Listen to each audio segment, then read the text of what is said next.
মৃত ব্যক্তির জন্য 9টি কাজ করতে কখনোই ভুলবেন না। মৃত ব্যক্তির জন্য 9টি কাজ, কি কি কাজ বলেন তো? 1. দোয়া করা। দোয়া মৃত্যু মানুষের জন্য খুবই উপকারী আমল। দোয়া মৃত্যু মানুষের মুক্তি ও মর্যাদা প্রাপ্তির সুযোগ সৃষ্টি করে। জীবিতদের ওপর দায়িত্ব হলো মৃত ব্যক্তির মাগফিরাতের জন্য দোয়া করা। দোয়াকে হাদিসে ইবাদত বলা হয়েছে। 2. সদকা বা দান। বাবা মায়ের জন্য সন্তানদের দান বা সদকা করা খুবই সওয়াবের কাজ। দানের সওয়াব আল্লাহ তাআলা তাদের আমলনামায় যুক্ত করে দেন। সদকাকারী নিজেও এর সওয়াব লাভ করেন। ইবনে আব্বাস রাদিয়াল্লাহু থেকে বর্ণিত, সাদ ইবনে ওয়াদা রাদিয়াল্লাহু এর মা মারা গেলে তিনি বলেন, হে আমার রাসূল, আমার মা আমার অনুপস্থিতিতে মারা যান। আমি যদি তার পক্ষ থেকে কিছু সদকা করি তাহলে কি তার কোনো উপকারে আসবে? তিনি বললেন, হ্যাঁ। তখন সাদ রাদিয়াল্লাহু বললেন, তাহলে আমি আপনাকে সাক্ষী করছি, আমার মিকরাত নামক বাগানটি আমি তার জন্য সদকা করলাম। সহিহ বুখারী, হাদিস নাম্বার 2756। 3. ওসিয়ত পালন করা।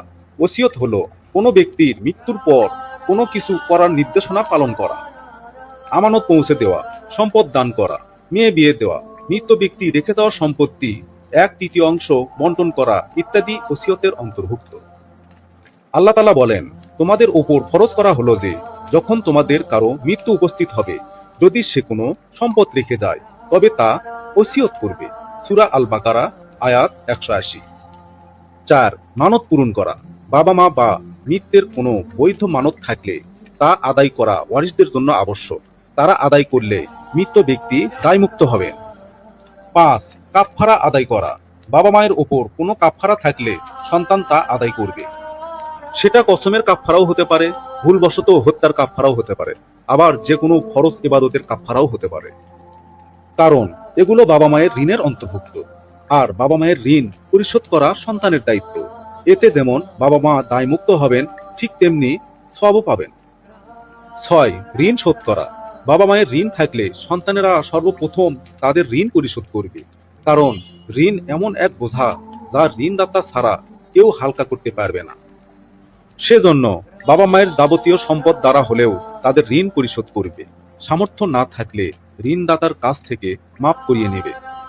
মাপ না করলে ধনী ব্যক্তিদের সহযোগিতা নিয়ে হলেও তা পরিশোধ করার চেষ্টা করবে, কারণ ঋণ কখনোই মাপ হবে না।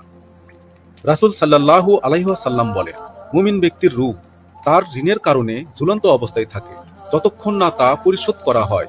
ইবনে মাজাহ, হাদিস নাম্বার 2413। 7. সিয়াম আদায় করা। মৃত ব্যক্তির ফরজ সিয়াম বাকি থাকলে তা আদায় করা বা ফিদিয়া প্রদান করা ওয়ারিসদের জন্য আবশ্যক। ওয়ারিসরা আদায় করলে মৃত ব্যক্তি দায়মুক্ত হবেন। রাসূল সাল্লাল্লাহু আলাইহি ওয়াসাল্লাম বলেছেন, সিয়ামের কাজা জিম্মায় রেখে যদি কোনো ব্যক্তি মারা যায় তাহলে তার নিকট আত্মীয় তার পক্ষ থেকে সিয়াম আদায় করবে। সহিহ বুখারী, হাদিস নাম্বার 1952। 8. ফরজ হজ। সামর্থ্যবান মৃত ব্যক্তি ফরজ হজ আদায় না করে থাকলে তা আদায় করা ওয়ারিসদের জন্য আবশ্যক। ওয়ারিসরা আদায় করলে মৃত ব্যক্তি দায়মুক্ত হবে। 9. কবর জিয়ারত। মৃত মানুষের জন্য কবর জিয়ারত করা যায়। রাসূল সাল্লাল্লাহু আলাইহি ওয়াসাল্লাম নিজে বাকি আল গারকাত কবরস্থানে গিয়ে কবর জিয়ারত করেছেন, তাই আমরাও কবর জিয়ারত করব। সহিহ মুসলিম, হাদিস নাম্বার 974।